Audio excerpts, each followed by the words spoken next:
रज़ा अलैहिस्सलाम ने फरमाया, ज़माना जाहलियत में माह मुहर्रम वो महीना था कि इस माह में जंगो जदल को हराम जाना जाता था और इस माह में वो अपनी लड़ाइयाँ तर्क कर देते थे, जबकि अयाम जाहलियत में इस माह को मोहतरम माह ख्याल किया जाता था। लेकिन इसी महीने में हमारा खून गिराना हलाल जाना गया, जबकि हम रसूल अल्लाह के अहले बैत थे। हमारी बेहुरमती की गई, हमारी मस्तूरात और बच्चों को कैदी बनाया गया, हमारे ख़याम को आग लगा दी गई और उनके अंदर जो कुछ मौजूद था वो लूट लिया गया।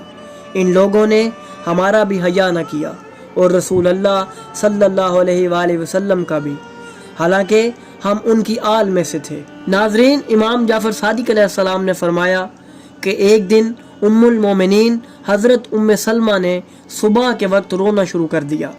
जब आपसे रोने का सबब पूछा गया तो उन्होंने फरमाया, ए लोगो,